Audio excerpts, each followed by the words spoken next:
90% das marcas de creators falham. Porque, na minha opinião, falta gestão.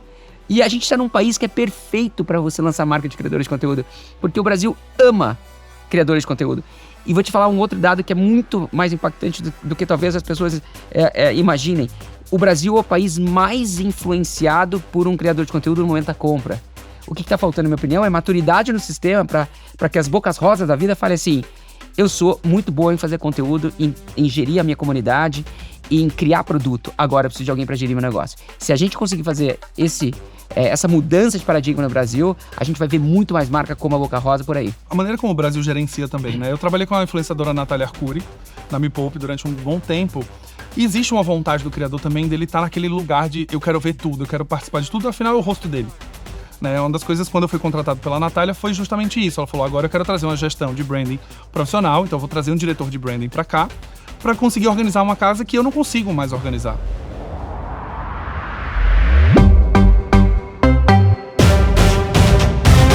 Olá, olá, olá, cidadãos da Galileia, sejam muito bem-vindos a mais um episódio do Branding em Tudo Podcast, o seu podcast de branding que você sabe que é a referência que toda terça-feira você vai ouvir o episódio junto comigo, mas hoje a gente está aqui para falar de Creator Brands, as marcas que são criadas, ou seja, são criadas por criadores de conteúdo.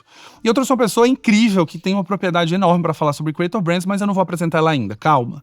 Se você chegou aqui através do link de um amigo, seja muito bem-vindo. Eu me chamo Galileu Nogueira, tenho mais de 15 anos de experiência construindo marca e sou fundador da Galileu Branding, uma consultoria que pode ajudar o seu negócio a encontrar diferenciação, relevância e posicionamento. Se você acredita que esse é o momento da sua empresa, acesse galileubranding.com.br, coloca lá seu desafio, minha equipe vai entrar em contato com você e a gente vai criar um plano estratégico de marca muito bom. E se você é um profissional que quer aprender mais sobre branding, tem o meu livro, o Branding de Perto, o Guia, que foi lançado, está no top 3 de vendas da Amazon, incrível. São mais de 285 páginas de puro conteúdo ao longo desses 15 anos de experiência, 15 capítulos e exercício de fixação a cada final de capítulo para você colocar em prática tudo que você acabou de ler. Acesse galileunogueira.com/livro e aí já garanta a sua unidade, porque tá acabando, beleza? Vamos ao episódio de hoje. Ter milhões de seguidores parece a receita perfeita para lançar uma marca, mas a realidade mostra o contrário. Quase 1/3 das Creator Brands não sobrevive nem 3 anos. Então o que separa? O que tem audiência que de fato constrói o seu produto? Ou é só uma pessoa que está ali consumindo seu conteúdo, mas ela não necessariamente é um consumidor? Eu recebo hoje Ricardo Dias, VP da Adventures, uma das maiores referências em transformar creators em marcas, que já passou 20 anos na Bembev, já morou na China, já morou no Canadá, já morou na Inglaterra, no Brasil, e agora está na Venture Builder, que constrói marcas de creators. Seja muito bem-vindo ao Branding Tudo. Obrigado, prazer estar aqui. Ricardo, vamos lá. Como é que é construir uma marca de creator no final das contas? A gente tem uma creator economy que está movimentando bilhões, né? Só no último ano foi 250 bilhões em 2024. Até 2027 vai chegar a quase 480 bilhões. Então a gente está num cenário de crescimento muito acelerado. É mais fácil construir uma marca de creator ou é mais fácil construir uma marca corporativa? Na minha opinião, o trabalho é o mesmo. Eu acho que não tem muita diferença, para te falar a minha verdade. São modelos distintos. O fato é que a gente está, pela primeira vez na história, vendo uma mudança drástica na mídia, onde, pela primeira vez, o criador talvez tenha, o criador ou a criadora de conteúdo, o influenciador, quem tem o canal, e você pode ser uma cantora, a Anitta é uma criadora de conteúdo também, ela é uma creator. Pela primeira vez na história, a gente está tendo um shift, né, uma mudança, onde essas pessoas estão tendo mais poder do que o canal. O que eu quero dizer com isso? Que elas agora têm o próprio canal. Logo, elas podem verticalizar essa mídia que elas conquistaram através do conteúdo delas e, com isso, monetizá-la de uma outra forma. E aí, numa empresa, você tem um lugar que não necessariamente você tem uma base de consumidores. Você tem pessoas que têm necessidade, Perfeito. Mas você vai ter que construir uma marca do zero ali, Porque né? o modelo da mídia, ele não mudou nos últimos 125 anos. Eu tô pegando esses 125 anos, começando lá em 1900 com o drive-in, depois passando pelo rádio, depois a televisão, depois tudo que aconteceu com a internet nos últimos 40 anos. Você interrompe alguém em troca do tempo dela, mas você paga esse tempo com o quê? Com conteúdo, certo? É um bom deal, é um bom negócio. Sim. Pô, tô sentada na minha casa, ligo a televisão, ligo o rádio, pego o jornal e todos esses meios me dão conteúdo. Em troca do quê? Em troca do meu tempo, porque a cada X minutos eu vou ser interrompido por um anúncio. E os anunciantes, a propaganda, é o que sustenta o conteúdo no mundo. O Reed Hastings, que é o fundador da Netflix, falou por muitos anos que ele nunca ia ter anúncio na Netflix. Não conseguiu pagar a conta. E hoje, quase 50% das pessoas que têm Netflix ao redor do mundo tem aquele meio do caminho que você paga, que você tem um pouquinho de propaganda. Ou seja, eu vejo essa relação com bons olhos. Ela é muito benéfica. A propaganda, ela sim, é um grande motor do conteúdo no mundo, e sem propaganda vai ser muito difícil você ter um bom conteúdo chegando na tua casa, uma boa série, uma boa música e assim por diante. Agora, a gente está tendo pela primeira vez uma mudança, como eu acabei de mencionar, onde o criador tem um canal na mão e mais. Na minha opinião, o futuro da propaganda vai ser cada vez mais entreter as pessoas para fazer justamente o que você falou, para a empresa conquistar a audiência dela. Então, o que eu estou querendo dizer para uma grande empresa? Se você quer sobreviver no futuro das marcas, talvez o teu próximo livro seja sobre isso, Sim. Você tem que construir a tua comunidade, você tem que construir um canal próprio, você tem que ter essa ligação direto e, idealmente, fazer isso através de uma mensagem que ela entretém as pessoas e que não mais interrompe elas. Essa é a vantagem dos criadores de conteúdo. E aí, voltando na tua pergunta inicial, não acho que é mais fácil, é um outro modelo. Porque a maioria das marcas de criadores de conteúdo, como você também mencionou, dão errado por quê? Porque todo criador de conteúdo acha que só depende disso, acha que é fácil, acha que só ter seguidor garante sucesso. Não é verdade. Esse é o ponto que é super interessante, né? Quando eu quis trazer esse dado das creator brands que elas não duram, é que existe uma sensação de quando elas são lançadas que elas explodiram, né? Mas o creator não necessariamente tem um background de negócio. E isso é uma das coisas que eu comentei até num vídeo na época de Boca Rosa. Quando a Boca Rosa sai da empresa em que ela estava ali fazendo, né, toda a construção de marca como uma collab, e ela passa a falar, não, agora eu quero ter eu mesmo o controle da produção, eu quero eu mesma estar falando com as indústrias, né, os fornecedores, a primeira coisa que ela faz, ela já não dá tão certo, já tem um produto ali com defeito, já tem uma coisa ali que é super natural, mas que se ela tivesse trabalhado como a gente trabalhou no corporativo, ela teria feito um pré-teste, ela teria ido, né, numa cidade pequena, lançado primeiro e tudo mais. Então, o fato de não ter um background de negócios também não ajuda, né? Perfeito. O fato do criador. Posso fazer uma analogia rápida? Pode fazer. Na verdade, é mais que é um exemplo prático. Sim. Mas eu obviamente vou exagerar pra fazer meu ponto. Esses dias eu tava conversando com uma celebridade, eu falei assim, mas por que você não bota teu irmão pra pilotar o avião? Né, por causa da celebridade tem um avião próprio. Sim. A pessoa olhou pra mim, você tá louco? Como assim? Meu irmão não é piloto. Mas por que você bota então o teu irmão pra pilotar a tua carreira? Tá entendendo? Excelente. E de novo, a Boca Rosa é um excelente... Primeiro, a Boca Rosa é uma excelente empresária. Uhum. Ela já deixou de ser só criadora de conteúdo. Ela sim, eu acredito que poderia sentar numa cadeira hoje e falar desses dois lados. Mas ela é uma exceção. Sim. Mas mesmo ela, que é talvez top 3 no Brasil hoje, ou seja, se tivesse uma Olimpíadas, ela ganharia medalha certamente, Sim. Ela também sofreu. Por quê? Porque se eu me machuco saindo daqui e eu preciso ir pro hospital, eu não vou chamar você para me operar. Eu vou chamar um médico. Como se a gente for fazer um contrato de negócio, eu vou chamar um advogado. Logo, todo criador de conteúdo, toda creator, toda influenciadora, na minha opinião, se você quer criar uma marca, chame gente qualificada. E, de novo, o teu papel no negócio é fazer conteúdo. E o papel do Galileu, do Ricardo, ou da fulana, da ciclana, é gerir a empresa. Porque gerir uma empresa não é só fazer conteúdo, como você bem sabe. Sim. Você precisa fazer a gestão do negócio como um todo. E isso é muito maior do que só a mídia, do que só o conteúdo. Então, você não só toca num ponto que eu acredito que é fundamental para a existência de uma creator brand, para a sobrevivência dela. Você foi até, eu acho que tímido no teu dado, porque você parou acho que você parou no primeiro ano, né? Sim, ou no segundo ano, né? 3 anos. Exato. Se você for para 5 anos... Sim, já não tem quase nada. Não, então eu falaria, e o dado é mais ou menos esse, que 90% das marcas de criadores de conteúdos, de creators, falham. Porque, na minha opinião, falta gestão. E a gente está num país que é perfeito para você lançar marca de criadores de conteúdo. Porque o Brasil ama criadores de conteúdo. E vou te falar um outro dado que é muito mais impactante do que talvez as pessoas imaginem.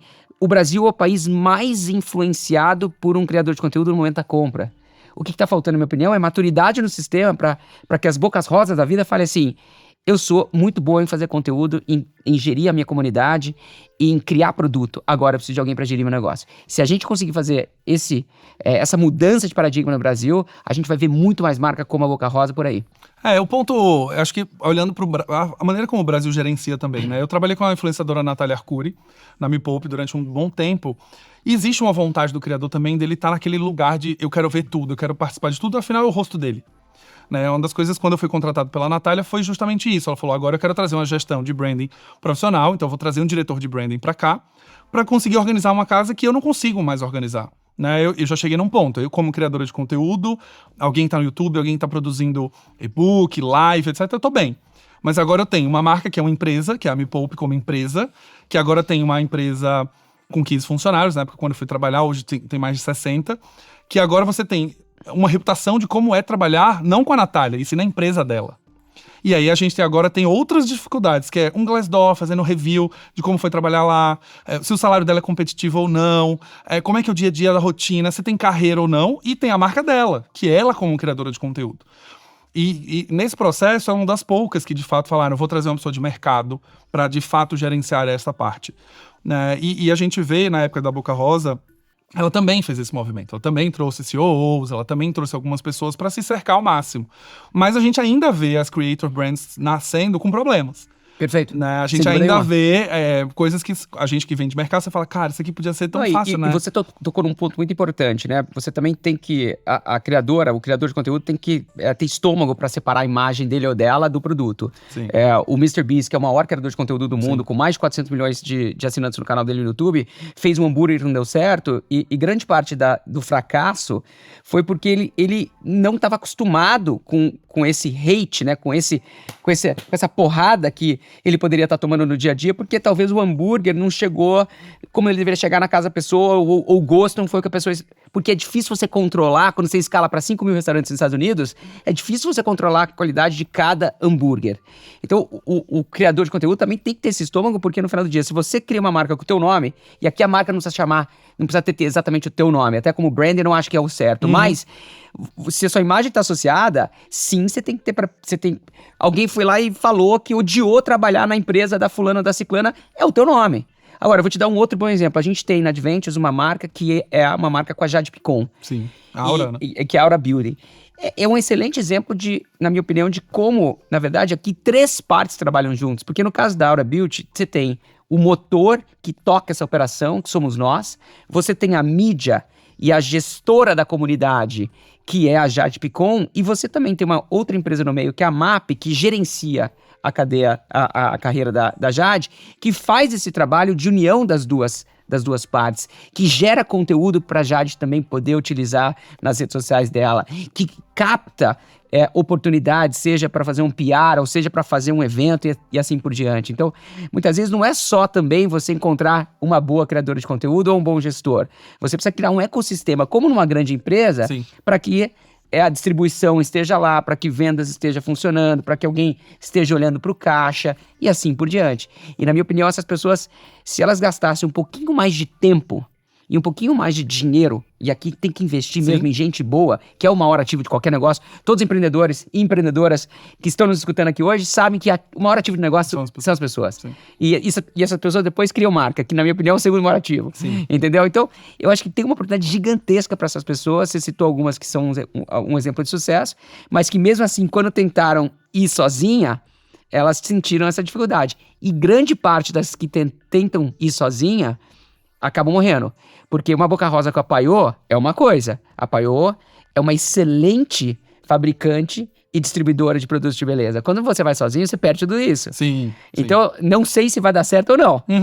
Vamos ver. Mas o fato é que você ter ajuda de uma empresa grande faz a diferença no final do dia, sem dúvida nenhuma. E eu acho que o ponto, na época eu analisei muito a Bianca, e também fiz um conteúdo falando sobre a Mariana Saad, que também é do mesmo segmento, que também teve problemas no lançamento da sua marca. E rapidamente, vamos lá. Mari Saad, mesma coisa. Tava com a Oceane, como a Boca Rosa estava com a Paiô. Mari Saad sai da Oceane e fala, eu vou fazer sozinha. O conteúdo é maravilhoso. Agora, e a fraude no cartão de crédito? E quando alguém tenta hackear teu sistema? E o caixa que não fechou e você precisa... E a produção que parou e você não sabe... Exatamente. E é um ponto que se essas pessoas, a maioria das vezes, esses criadores não têm um passado de negócio. Perfeito. Porque esse pensamento, né, e a fraude no cartão, e o e-commerce para subir, isso aí. Não é uma coisa que tá inerente ao criador. Não é que a Mariana Saad falou, cara, tem que colocar um antifraude muito bom. Não, e eu conheço. Até mesmo numa empresa, você e eu, a gente tem carreira no marketing. Se alguém do departamento de TI ligasse aqui, Galileu, Ricardo, tô com um problema aqui no... Cara, você ligou pro departamento errado. Então, ou seja, não deveria. Sim. Mas o que você faz? Contrata essa pessoa. Exato. Cria esse time. Mas eu acho que tem uma sensação por esses criadores que eles, de fato, como eles conseguem movimentar muito bem a venda, a conversão, Perfeito. é quase como se eles achassem que eles conseguem fazer tudo mesmo, né? Eu acho que a Natália passou um pouco disso, né? Eu vivi, né? A parte de vendas, faturamento da empresa e a parte de negócios, ela era muito arregimentada porque a Natália sempre foi muito interessada em empreendedorismo, ela lia muito, ela estudava muito sobre isso. Mas no final do dia, ela foi estagiária na Record e ponto. Não é que ela fez uma carreira gigantesca e depois falou, agora eu vou virar criadora de conteúdo e eu sei fazer uma empresa. Então, quando eu trabalhei lá, eu falava muito com ela sobre isso, que é, você está aprendendo a ser uma gestora, você está aprendendo a ser uma CEO de uma empresa. Perfeito. Só que num lugar que exige que você já tivesse muito mais coisas, Não, né, na bagagem. E mais do que isso, você pega a própria Jade Picon, ela tem 23 anos. Sim. Eu e você, quando a gente tava começando nossa carreira com 23 anos, Nossa. eu não poderia ter sido CEO da Ambev. Uhum. Eu trabalhei 20 anos lá para chegar no topo da pirâmide do marketing. E mesmo assim, eu seguia aprendendo, eu seguia melhorando. Ou seja, já com 20 anos de carreira, eu ainda não estava totalmente pronto. Então, é muito difícil você pegar um jovem com tão pouca idade e achar que essa pessoa vai ser o melhor CEO para o teu negócio. E é por isso que o exemplo da Jade, na minha opinião, ele é muito válido, porque ela sabe exatamente que o papel dela não é ser CEO. Uhum. E eu também sei exatamente que meu papel não é criar conteúdo. Sim. Então vamos Cada um fazendo o seu, né? Uhum. E fazer o melhor. Mas o mercado brasileiro é engraçado nisso, né? Eu tava olhando também a parte musical. Quase todos os artistas que a gente tem hoje, ou é a irmã ou é o pai. Perfeito, foi né? um exemplo do avião. É sempre assim, né? O irmão é o pai. Acho que a Ludmilla é assim, a Pablo é assim, a Anitta tem um irmão que é empresário. Existem exceções? Exato. Óbvio que existem exceções. E geralmente você vai ver que a exceção existe porque... A Anitta é um bom exemplo. O irmão dela é muito competente, mas por que ele é competente? Porque ele foi estudar, ele foi atrás, ele foi aprender, ele é um cara interessado. Eu já tive diversas conversas com o Renan, Sim. onde ele me perguntou coisas. Não tem problema. Sim. Aqui não é sobre... tem que ser meritocrático. Uhum. Entendeu? Se é teu irmão ou tua irmã, não tem problema nenhum. Ele ou ela são os melhores? Não são. Então, demite, Sim. contrata o melhor. Sim. E abraça o teu irmão com a irmã como família. E ama ele do jeito que tem que ser amado. No lugar que ele tem que estar, né? Paga um salário, se for o caso também. Não tem problema nenhum, Se é entendeu? uma questão de dinheiro, a gente dá. né? Tá Porque tudo é assim que você faz uma empresa. Sim. Tanto é que tem muita empresa que não permite você ter família lá justamente para isso. Sim. Porque senão você vai começar a tomar as decisões erradas, certo? Então no nosso negócio, o que a gente faz?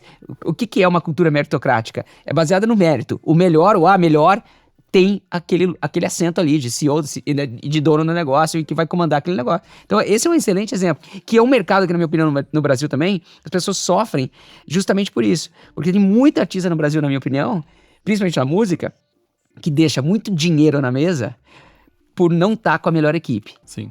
Isso é fato. Sim. A gente ia ter uma lista aqui de centenas de pessoas. Não, e eu vejo assim, eu acompanho muito, eu sempre gostei do mercado musical. Sempre tive muita vontade de trabalhar com branding para artistas, né? Porque eu acho que é uma das marcas mais gostosas de se trabalhar. Você tem fã que compra tudo que você quiser, acredita em tudo que você fala, acompanha você, coloca a notificação, sabe o seu telefone, sabe tudo da sua vida. Diferente do consumidor B2B, que você tá conversando com ele o tempo inteiro, ou B2C, para convencer ele de comprar, para dar um gatilho, para trazer uma jornada de compra. O fã tá pronto. O fã é o fã, né? Mas quando eu até cheguei a fazer entrevista na Warner na época, para trabalhar com uma das artistas pop aqui no Brasil, mas a pessoa me falou isso. Ela falou, olha, você vai trabalhar com alguém que é a mãe, é o irmão, é o pai. E assim, nem sempre você vai chegar com a pesquisa da Nielsen e vai conseguir convencer essa pessoa de que ela tem que ir para um caminho ou para o outro. Porque, cara, às vezes é o pai dela, às vezes é a imagem dela. E eu tive essa experiência com a Natália. Por mais que a Natália fosse alguém muito orientada a negócios, mas é a cara dela no final. É ela que tá falando, é ela que tá gravando o vídeo, é ela que tá fazendo stories. Então, uma das coisas que a gente conversou muito, que foi muito difícil, é que eu falei, bom, a Me Poupe é uma empresa que é uma empresa de conteúdo para internet. E que, by the way, você é a influenciadora dessa empresa. Se a gente começa a ajustar as marcas no seu lugar, você faz parte do casting dessa empresa.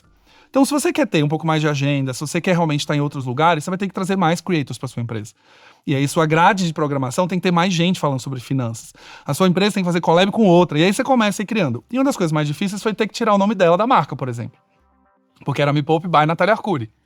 Quando você tira o nome, você fala, a Me Poupe agora não é você. A Me Poupe agora é um pool de criadores que você tem uma grade toda segunda-feira. Que é uma transição, se bem feita, ela destrava um valor exponencial para a marca. Exato. Porque aí já não depende mais de você. Sim. A gente falando de economia dos criadores aqui, um dos melhores exemplos no mercado onde eu atuo, que é o mercado de beleza, Sim. é a Rihanna. Que a marca se chama Fenty. Pouca gente sabe, mas Fenty Sim, é o nome é o do meio dela. sim. Mas ninguém sabe. Então aqui é uma boa jogada que desassocia, obviamente, o nome dela da marca. A marca não leva o nome de Rihanna, leva o nome de Fenty. A diferença é que ela hoje construiu uma marca que já não depende mais dela. A marca sobrevive sem ela. Isso sim, e você sabe isso melhor do que ninguém aqui, é uma grande marca. Uma marca com longevidade, com força, que sobrevive ao tempo sem precisar daquele rosto que fundou aquele negócio no começo. Ela é influenciadora da própria marca, no final. Ela aparece nos Perfeito. momentos que ela precisa aparecer. Ela é um bom canal de mídia. Exato. Ela Perfeito. consegue... eu lembro até a maneira como as pessoas falam. É a marca da Rihanna. Mas não é a marca dela, né? De fato, a Rihanna Beauty, né? Não é ela. Eu te dou um exemplo. Você citou um excelente ponto. Porque não basta também só... Mesmo se chamasse Rihanna, mesmo se a Rihanna fosse a única cara da marca, que também não é, mas eu vou te dar um dado que muita gente acha que a Rihanna deu sorte. Não, óbvio. Ela tem um monte de coisa ali que foi bem feita, etc.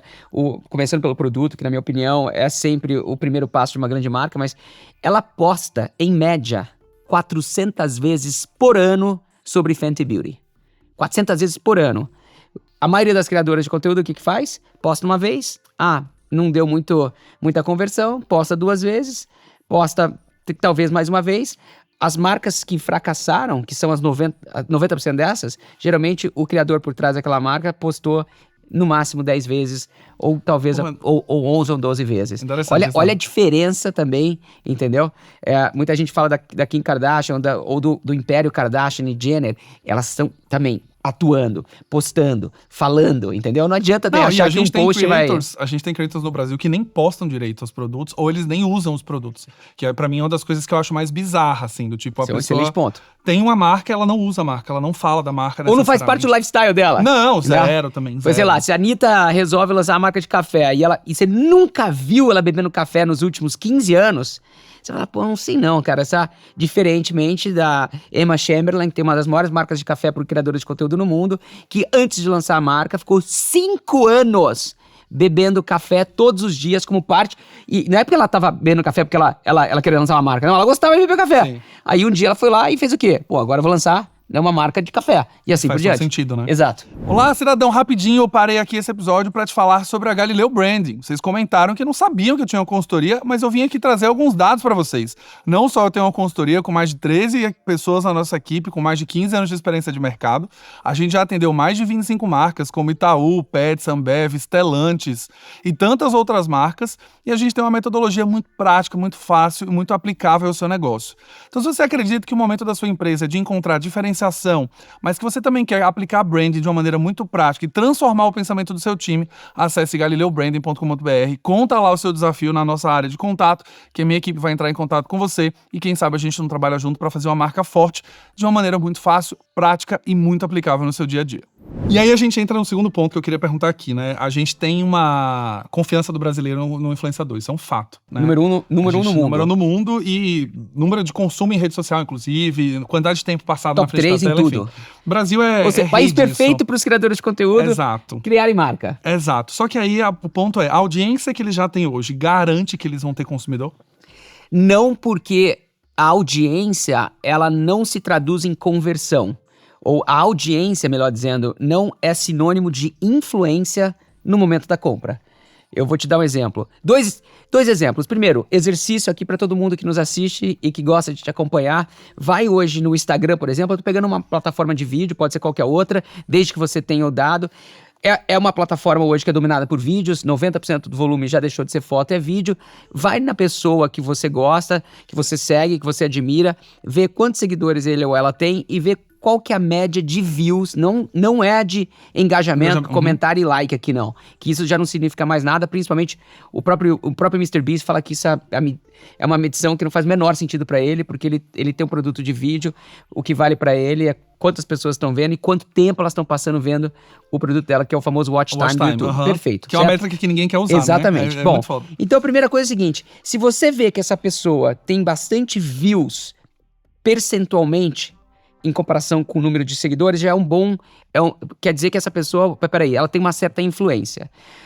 Então, primeiro pega uma grande atriz da Globo, vê lá o número de seguidores e vê quantos views orgânicos ela tá tendo nos vídeos versus uma outra pessoa que talvez tenha muito menos seguidores, mas tem muito mais views percentualmente. Isso é um bom sinal de influência. Esse é um bom primeiro passo para você falar, pô, essa pessoa aqui tem potencial. A segunda coisa é se a comunidade dela vê ele ou ela como um fator de confiança, de credibilidade na compra daquele negócio. Então, por exemplo, pega uma criadora de conteúdo muito bonita e com um estilo de vida muito aspiracional. Um perfume combina? Combina. Um perfume, pô, faz sentido. Eu quero ter o cheiro dela. Logo, também é um bom sentido. O que não combina, talvez? É uma marca de salgadinhos fritos. Porque ela é super magra e ela tem um lifestyle que, né, ela é uma pessoa fit, ela fala de fitness. E aí, pô, peraí, a pessoa fica lá correndo no parque o dia inteiro, fazendo musculação, lançando né, o estilo de vida. Então, tá entendendo? Então, é uma combinação. Então, respondendo a tua pergunta, primeira coisa, não. A resposta não quer dizer que isso vai ser traduzido em consumo. Agora, dá para você chegar numa resposta mais assertiva antes talvez de contratar essa pessoa? Sim.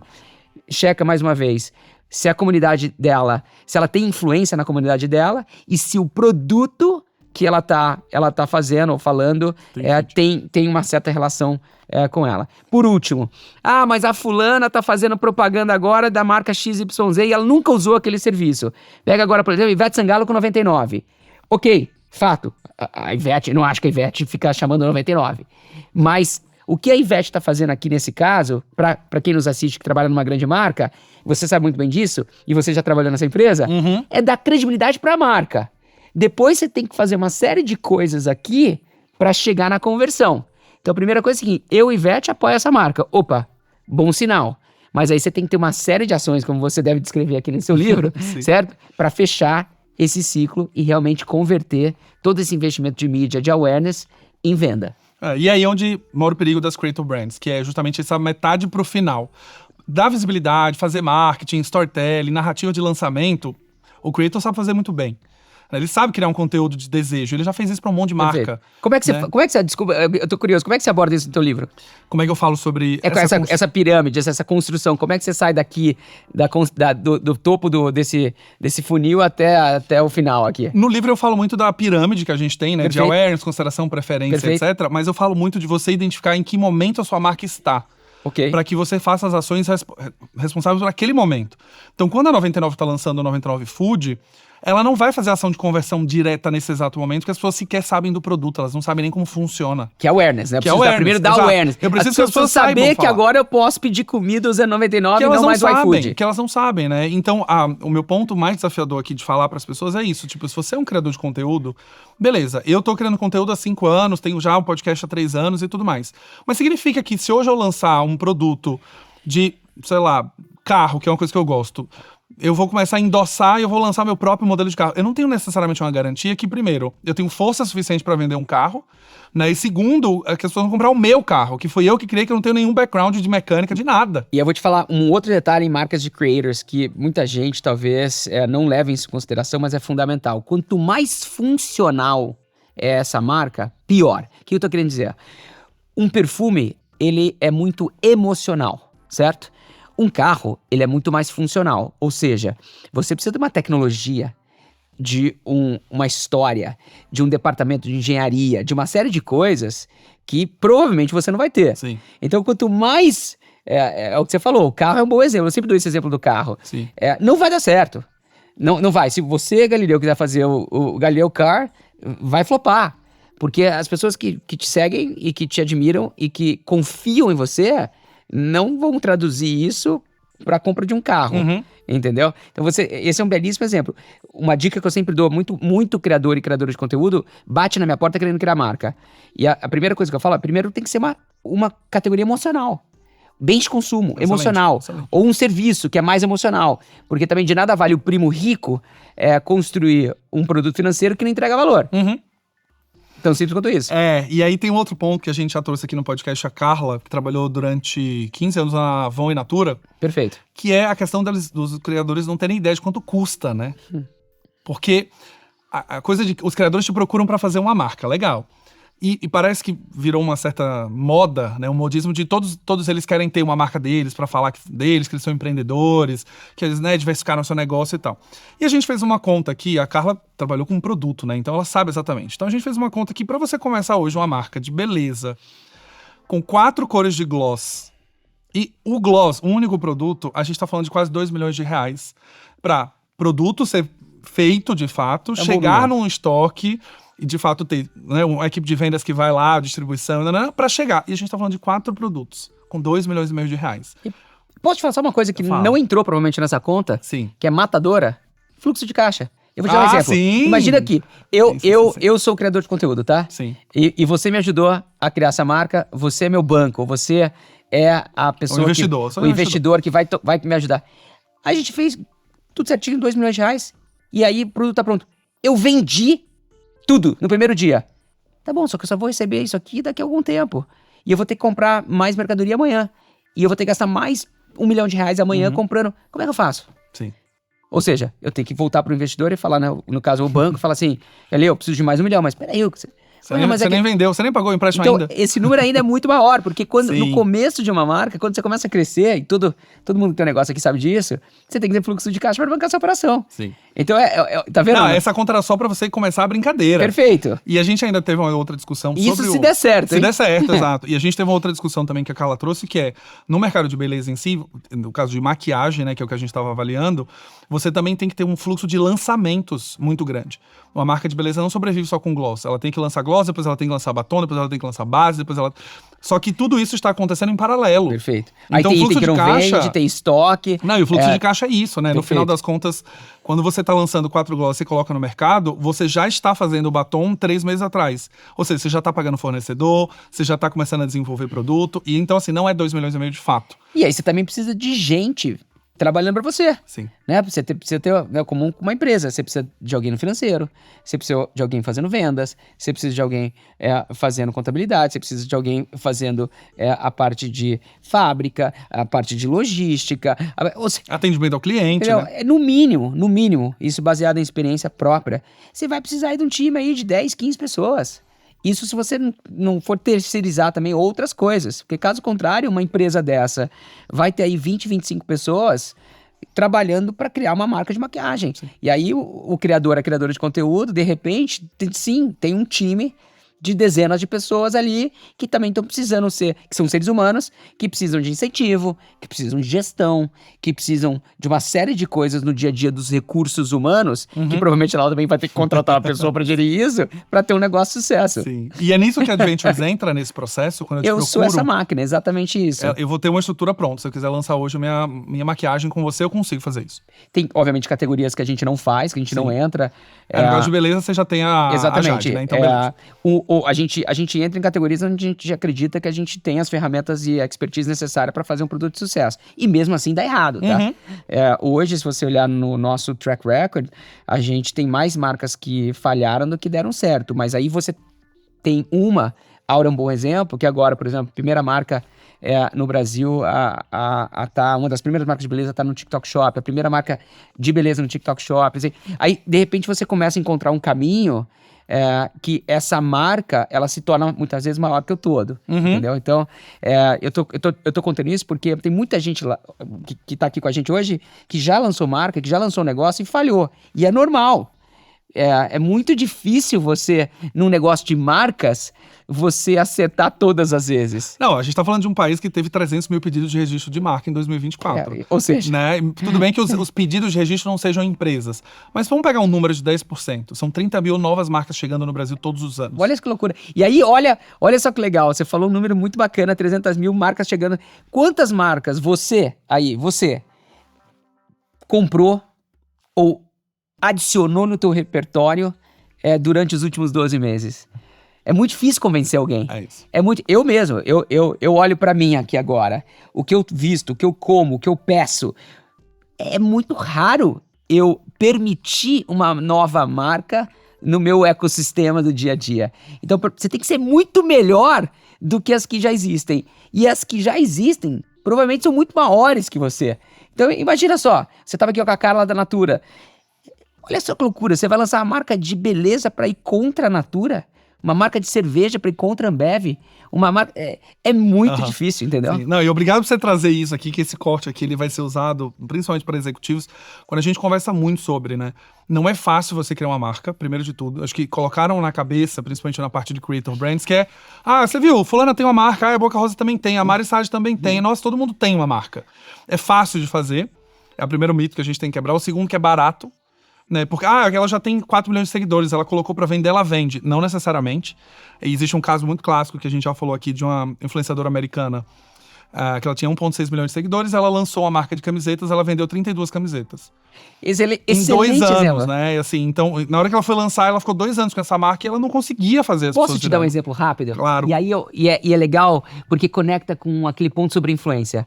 A minha esposa tem uma marca de lingerie super sofisticada, sensual, bacana, algo que é mais premium que a média do mercado, e ela tá sozinha nesse negócio, e ela tá criando esse negócio desde o zero, há 4 anos ali, tentando criar marca, disputando contra os gigantes. Uma grande influenciadora, com mais de 5 milhões de pessoas ali nas redes sociais dela, fez um post sobre a marca da minha esposa, que se chama Cella. Vendeu 0. Como é uma marca que só tem e-commerce, ela sabe muito bem a conversão, certo? A influenciadora fez o post, não vendeu nada, então ela sabe exatamente que não vendeu nada. Aí, dia seguinte, fecha aqui, abre aqui. Uma amiga dela, amiga do círculo de amizades dela, fez um post no Instagram dela, que ela tem 1.500 seguidores, vendeu 10 peças. Isso é influência. Olha que loucura. Então você pegou aqui. Então, eu tô falando isso porque tem muita gente também que nos assiste aqui, Galileu, que acha que eu não quero lançar marca com um criador de conteúdo ou com uma influencer, mas eu vou contratar fulano ou ciclano e vai explodir de vender aqui no meu negócio. Não é assim. Isso não é construção de marca. Isso talvez é um pouquinho de awareness. Isso talvez é algo que vai te trazer um benefício de curto prazo, mas provavelmente não vai construir tua marca. Entendeu? Então, mesmo quando você tira o criador da criação da marca e contrata essa pessoa como publicidade, o que eu provoco as pessoas a pensar é que provavelmente, se você só fizer isso uma vez, o resultado vai ser negativo, porque além de não estar ajudando o teu negócio, tá gastando dinheiro. Exato, o dinheiro saiu, né? Já saiu. Perfeito. E é muito caro. É muito caro. E isso é uma coisa que no Brasil também, na minha opinião, essa inflação, ela foi exagerada e o mercado subiu o preço de todo mundo e o retorno não tá acontecendo. Então essa relação para mim tá negativa. Então vale muito mais a pena hoje, na minha opinião, você seguir o que tá num livro como esse e construir tua marca de baixo para cima. O que quer dizer? Com fundamento, mesmo que demore mais tempo, mas ela vai com certeza ter muito mais longevidade, entendeu? Mas isso é uma coisa que a gente tá conversando bastante. Hoje eu tô gravando aqui com você, mas a gente gravou com 2 outras pessoas do mercado de Creator Economy, e a gente falou muito sobre a questão da pressa e do tempo. Né? Você tem uma questão de construir marca que leva tempo, e por mais que você tenha milhões de seguidores, leva tempo para tirar essa pessoa do lugar de confiança. E é muito engraçado falar isso porque parece meio óbvio. Eu tive um cliente, por exemplo, que ele queria entrar numa categoria de maquiagem. Eu falei, cara, sério que você quer entrar na categoria de maquiagem? Essa altura do campeonato? Tipo, foca no que você já é bom, no que você entrega. Não entra... E essa visão de que ele começa a ganhar novos concorrentes também não era muito clara. Então, se você hoje tem uma marca de skincare, você já tem 30 mil pessoas concorrendo com você ali. E aí você fala, agora eu também vou lançar uma base, eu tenho mais novas marcas concorrentes. Então você deixou de ter 10 concorrentes, passa a ter 30. Perfeito. Na categoria que você está atuando e a sua marca não tem força nenhuma. Então a gente acaba vendo esse lugar de que as pessoas vão construindo, elas vão fazendo, sem perceber o quanto de concorrentes elas estão adicionando. E agora eu quero também lançar produtos para homem, para barba. Mais uma categoria que você vai ter que começar a concorrer com o Gillette, com o Unilever, com todos esses outros. Você tem bala na agulha para fazer isso? Você tem dinheiro para conseguir batalhar? Só que mesmo que você tenha dinheiro, talvez você leve 2, 3 anos para fazer isso. No mínimo. Eu fiz um estudo de marca, que é um estudo que eu mesmo fiz, não é nada muito complexo. A conclusão que eu cheguei é que demora, na média, 5 anos para você saber se essa marca vai ter futuro ou não. Imagina então, vou fazer uma analogia aqui, se essa marca fosse uma criança, um recém-nascido. Você tem que esperar até esse bebê fazer 5 anos de idade para você falar assim, vai sobreviver ou não. Não é se ele ou ela vão se dar bem na vida ou não. É se vai viver. Imagina que você tem um bebê que você tem que esperar 5 anos para saber se aquele bebê vai viver ou não. Segue com você ou não. E depois disso, que você começa a ver indícios se esse negócio vai realmente sobreviver ou não, e sobreviver dando dinheiro. Porque também de nada vale você ter um negócio que não dá dinheiro. Aí é uma ONG, não é um negócio, tá tudo bem. Mas não vai durar muito. Porque esse negócio tem que ser lucrativo. Que é uma outra coisa também, que falando de Creator Economy, muito criador de conteúdo não entende ainda essa relação, porque eles sempre operaram num negócio que é muito rentável. Eu vou lá, apareço, tiro umas fotos e ganho 100 pau. Né? 100 mil reais. Reels. Só que aí agora mudou. Né? Você tem que investir no negócio. E muitas vezes você tem que, sei lá, eu já tive algumas experiências com criadores de conteúdo que, para a própria marca, já chegaram a me perguntar assim, mas quanto é que você vai me pagar para fazer as fotos da marca? A marca é tua. Mas não, mas eu recebo pelo meu tempo, eu sei, mas aqui você é dona. Então, mas existe ainda. Ou você liga para uma criadora de conteúdo, ou um artista, um cantor, alguma coisa, fala, vamos fazer uma marca junto? Vamos. Mas qual que é o meu mínimo garantido? Pô, você tem um negócio, eu tenho um negócio, a minha esposa tem um negócio. É a mesma coisa que a gente olhar pra gente mesmo e falar assim, não, peraí, eu tenho que ter um mínimo garantido pra eu operar o meu negócio. Que empreendedora começa assim, gente? Você tem um FII, né? Tem um salário não, pelo contrário, você vende o carro, vende a casa, entendeu? Você tira os filhos da escola e bota numa mais barata, se precisar. O empreendedor, ele vai pro banco, pega empréstimo, todo mundo que tá aqui, que já empreendeu, que empreende, vai entender o que eu tô falando. E aí você pega um criador de conteúdo que fala assim, não, peraí, eu tenho que ter um mínimo garantido. Ou seja, você quer empreender e não quer tomar risco. Aí você vai fazer uma collab, né? Empresta seu nome, deixa a empresa operar durante um ano lá fazendo uso do seu nome e vambora. Aí você ganha seu FII e vambora. Beleza, só que você não vai ser dona de negócio. Exato. Você só emprestou sua imagem. E tá tudo certo. Sim. Agora, não tem como ser dona de negócio sem correr risco. Sim. Isso... Parece meio óbvio, exato, mas... cara. Mas a gente conversa muito, assim, com criador de conteúdo e essa coisa de... Realmente, acho que as pessoas tiveram um boom dos creator brands no Brasil e todo mundo achar que é fácil realmente ter uma marca, né? E, é fácil abrir, é só falar com o Ricardo, ele consegue abrir. E aí tem a questão financeira, tem a questão da expertise que você tem uma audiência que talvez não esteja preparada para comprar seu produto. Você era um criador de conteúdo de humor e agora você vai lançar uma marca de beleza e, cara, a galera me seguia porque acha divertido, não necessariamente ela quer comprar um produto meu. E aí eu acho que, falando de tempo, que é o que a gente estava falando aqui, a Bruna Tavares para mim é um grande exemplo. Quando ela lançou a marca dela, a linha Bruna Tavares, ela fez a trajetória certinha, como a gente está conversando aqui. Foi lá, fez a colaboração primeiro com a marca que já existia, começou a construir credibilidade no produto. Quando ela viu que estava pronto, ela falou, acho que agora eu vou fazer a minha própria marca do meu jeito, mas ainda assim eu vou ter uma marca por trás cuidando de logística, distribuição. E aí agora ela foi comprada, de fato, por um outro grupo que também está cuidando de toda essa parte. Mas você via uma das coisas que é muito rara também. A Bruna tá na Cosmoproof, na Itália, ela tá viajando para conhecer a fábrica, ela tá indo acompanhar o processo de produção. E eu vejo que muito creator, ele quer ter o título de dizer que é dono de uma marca. Mas agora, trabalhar pela marca em si, eu acho mais raro. Essa é a grande diferença. É total. E você citou um dos maiores e melhores exemplos do Brasil. A Bruna Tavares fez exatamente isso. Mas a verdade é que a maioria das pessoas não querem fazer o que a Bruna Tavares fez. E mesmo assim, mesmo fazendo tudo que a Bruna Tavares fez, é difícil. Sim, ela passou por vários problemas agora. É o que você falou, de cada 10 Brunas Tavares, vamos pegar a Bruna Tavares do jeito que você descreveu ela. De cada 10, 7 vão falhar. Sim. Mas aí é o cara que era o CEO da Nokia, quando a Nokia foi à falência, não sei se você lembra, depois se você fizer aí, deixar um videozinho no comentário e tal, o cara chorando ali naquele press conference, um monte de repórter na sala, ele falou assim, eu não sei no final o que aconteceu, porque a gente fez tudo certo. Olha só que loucura. Teoricamente eles estavam fazendo tudo certo, mas daí veio um iPhone, que mudou tudo. E matou o cara. Então, mesmo você sendo uma criadora de conteúdo que faz tudo certo, não necessariamente quer dizer que você vai ter sucesso. Porque tem outros vários fatores externos que podem acabar com o teu negócio. Você pode ter uma crise macroeconômica, você pode ter a chegada de um novo competidor no mercado, você pode ter uma mudança de comportamento da população, você pode ter contratado gente ruim pro seu negócio, e aí time de vendas que não conseguiu emplacar seu produto. Entendeu? Então, você tem toda a razão.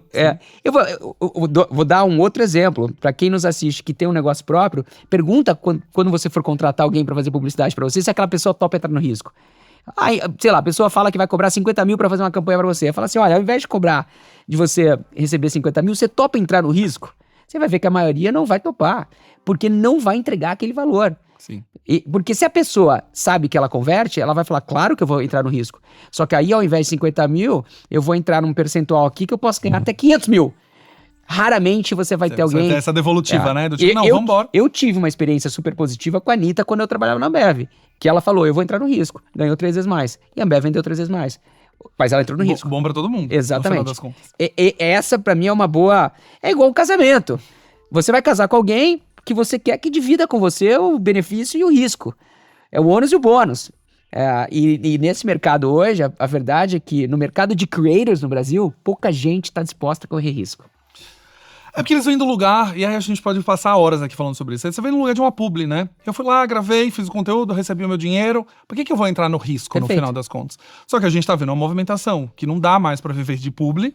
Né? A gente tá vendo, sim, um aumento nas marcas ali na estratégia de influência, mas tá migrando para micro-influenciador. Total. Tá migrando para outros tipos de formato que esse influenciador que fazia aquela publi de 100, 200 mil reais não vai fazer mais. E posso te falar mais uma coisa também? Tem uma outra vantagem de você ter outras linhas de receita no teu negócio como influenciadora. Você passa a depender menos de você. Ou seja, tudo bem se eu faço um publi por dia, 5 vezes por semana, ganho lá 100 mil reais por publi, um número hipotético aqui, ou no final da semana eu tenho 500 mil. Só que o que vai acontecer? Vai chegar uma hora que você não vai fazer 5, vai fazer 4. Vai chegar uma hora que não vai ser mais 100, vai ser 50. Vai chegar uma hora que você não tem mais o tesão pelo negócio, logo você não vai entregar tanto.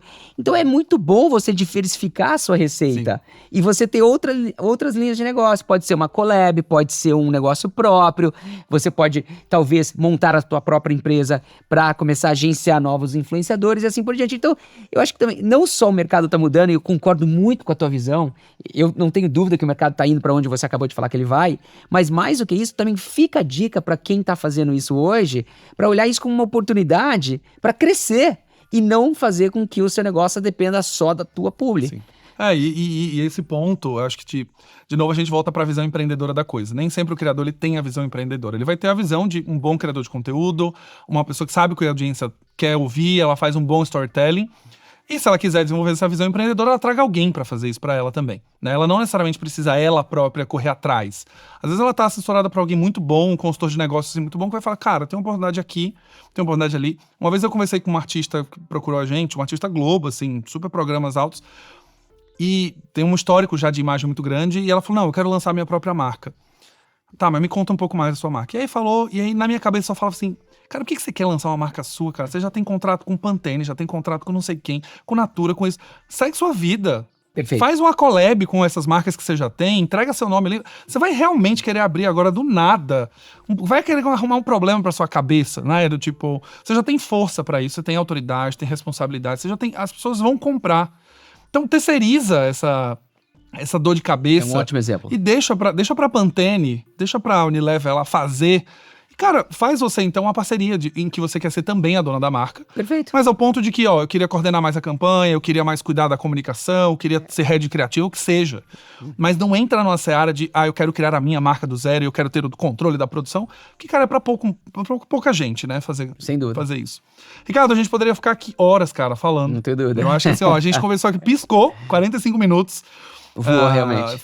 Voou, né, mas acho que pra gente fechar aqui, creator que quer abrir marca, então. Você já deu vários conselhos aqui, mas qual é aquele matador pra gente fechar esse episódio?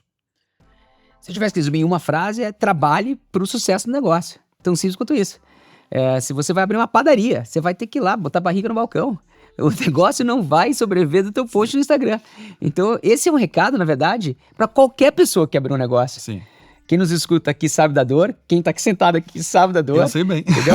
Então, o negócio com creator, na minha opinião, é o futuro por 2 razões. E quando eu falo que é o futuro, não é o único futuro. Muita gente fala, mas você acha que a Coca-Cola vai falir? Não. Na minha opinião, tem 2 coisas que jogam a favor do creator hoje. Em primeiro lugar, você vai ter uma mídia mais barata se aquela pessoa for a tua sócia, que é muito bom, porque a gente sabe que criar um negócio do zero requer muito dinheiro no marketing. Você tem que fazer branding, e branding custa. Né? Você está vendo o estúdio que a gente está vendo... Entendeu? Isso aqui é um investimento que você faz, inclusive... Porque você é um empreendedor e você está criando um negócio, logo você tem que... Né, você não está ganhando nada por estar aqui. Você tem que usar isso aqui para criar receita futura. Segunda coisa, que a gente sim tá vivendo um momento, Galileu, muito interessante na mídia, na história da mídia, onde as pessoas sim podem ter o seu canal e construir um canal através da moeda da comunicação que se chama conteúdo. Com esse conteúdo, gerir, na verdade, criar e gerir uma comunidade através de um elo de confiança, porque é muito mais legal você seguir uma pessoa do que você seguir uma marca. E com isso, verticalizar essa audiência que foi criada e monetizar vendendo produto. Isso tá acontecendo. Então você pega um exemplo do TikTok Shop, tá chegando aqui agora. E depois do TikTok Shop vem vir o Kawaii Shop, o YouTube Shop, o Instagram Shop. Por quê? As pessoas gostam de comprar. Todo mundo gosta de comprar. Mas todo mundo gosta também de ser entretido. O futuro do comércio, na minha opinião, é o que a gente chama de comércio social, o social commerce, que é a fusão do entretenimento com o produto com o comércio, o e-commerce. Então o que o TikTok tá fazendo. Hoje você abre teu feed, você vai lá, você gostou de alguma coisa, já tem meu cartão de crédito, meu endereço, eu clico e vem pra minha casa. Mais do que isso, como é que eu vendo lá? As pessoas que estão no TikTok também podem começar a vender o meu produto. Isso é a minha comunidade. Então, Jatpicon com Aura hoje tem 5.000 pessoas, Brasil afora, criando conteúdo pra ela, ou seja, para a marca dela, para a Aura, e elas, quando elas vendem esse produto, elas ganham um percentual desse negócio.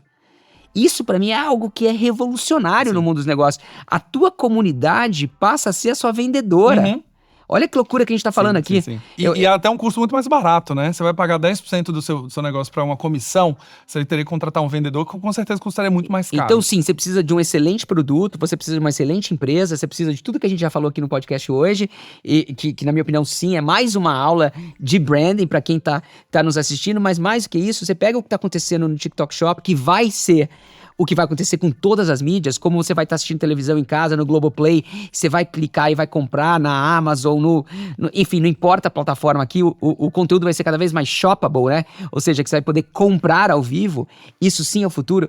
Apesar da gente não ser futurista, eu tenho certeza que isso vai acontecer. Daqui a uns anos a gente volta pra cá, você pode jogar de novo esse mesmo clipe e aí você vai falar, pô, eu lembro do Ricardo que falou. Então, dito isso, entra com tudo nessa onda, porque quem entra mais cedo bebe água mais fresca, certo? Então, assim, o que está acontecendo no TikTok Shop, na minha opinião, é um excelente exemplo para as pessoas falarem assim, eu preciso estar lá. E o que é estar lá? Eu preciso ter o meu produto na comunidade, e quanto mais conteúdo essa comunidade produzir do meu produto, mais eu vou vender e mais o meu negócio vai crescer. Exato. E eu vou adicionar pra gente fechar aqui mais um comentário que é: construa a marca primeiro e venda o produto depois. As pessoas não vão comprar de marcas desconhecidas, elas não vão comprar de marcas que elas nunca ouviram falar, ou não conhecem alguém que tem, ou não conhece alguém que usou. Então não adianta você fazer todo esse arcabouço aqui de fazer de TikTok Shop e você não ter força para que isso aconteça. Né? Então eu acho que tem uma coisa do tempo que a gente discutiu aqui no episódio.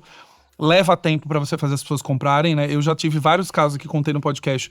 Pessoas que me seguem, compraram meu curso, por exemplo, 3 anos depois. Elas me seguem há 3 anos. Olha só que louco. Então, olha o tempo que você teve que investir. Eu tive que ficar 3 anos. Então, assim, eu tenho um fôlego financeiro para ficar 3 anos. Eu tenho uma comunidade de pessoas que compram no começo, tenho no meio e no terceiro ano, de fato. Mas eu não posso parar de aparecer, eu não posso parar de construir marca, eu não posso parar de criar conteúdo, eu não posso parar de fazer marketing, eu não posso parar de ter que patrocinar um post, investir em alguma coisa, para que essa pessoa de 3 anos compre depois do 3. Perfeito. E eu tenho uma renovação de audiência acontecendo todo dia. Então eu vou deixar mais uma. Faz.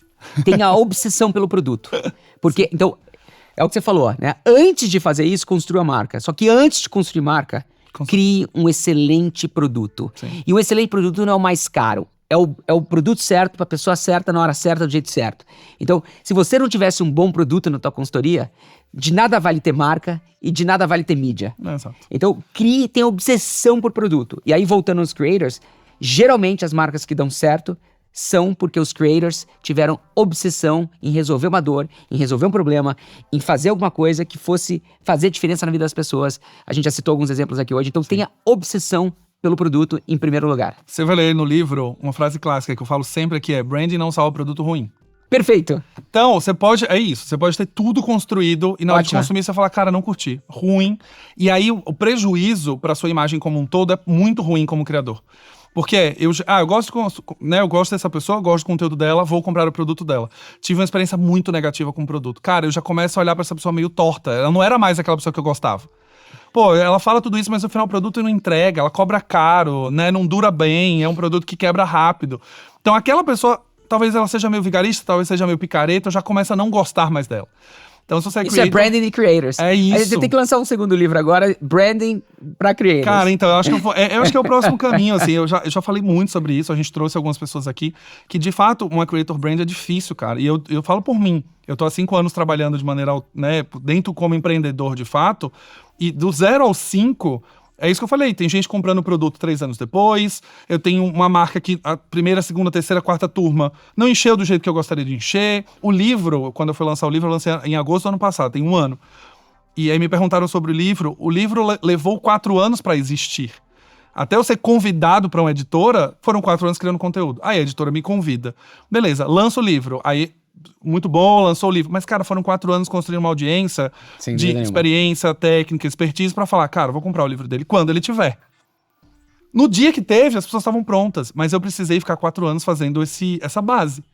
E aí, quando o livro sai, funciona bem, vende bem, etc. Então, acho que também tem uma coisa da obsessão do produto, que é você também não se deixar levar pela força que você tem de número, seguidor, de achar que todo mundo vai comprar tudo que você lançar. Não vai. Não vai. Eu brinco muito com a audiência aqui, eu falo, toda vez que eu abro turma, eu morro de medo de não vender. Eu sempre acho que não vai vender, que as turmas vão ficar vazias, mas isso revela pra mim um lado de muito cuidado, de muita vontade de fazer um produto bom, de entregar coisas boas e continuar construindo um produto. Então, ano passado, por exemplo, a gente fechou a parceria com a SPM. Então, os alunos que fazem o meu curso saem como ex-alunos da SPM. Que legal. Cara, o primeiro curso de branding no Brasil que faz isso hoje, um curso de um creator que, de fato, dá uma certificação acadêmica. Mas isso tem custo, isso teve uma relação com a SPM a ser desenvolvida. Eu fui aluno em 2012, então 12 anos depois a gente volta a ter uma conversa e agora eu tenho um endosso para falar sobre isso. Mas, cara, o produto já passou por 5, 6 revisões ao longo de 3 anos. Ele era de um jeito, depois teve convidado, depois teve uma parceria com a SPM. Qual é o próximo ciclo de produto? Então, o desafio você que está empreendendo aí, cara, é que você nunca vai poder ser o mesmo todos os anos. Em algum momento seu produto vai ter que evoluir, em algum momento você vai ter que construir uma nova parceria, uma collab, vai desmontar o produto, montar tudo de novo, mas você não vai poder parar nunca. Obrigado, Ricardo, foi um papo muito bom. Foi um prazer. Prazer. Cidadãos, se vocês gostaram desse episódio, não esqueça de dar 5 estrelas no seu player favorito e mandar para pelo menos 3 amigos ou 3 creators que querem construir marca. E lembre-se que se você não mandar, eu vou te bloquear, você não vai acessar nenhum conteúdo meu na internet, você deixa de ser cidadão da Galileia, beleza? Um abraço, vejo vocês no próximo Branding em Tudo.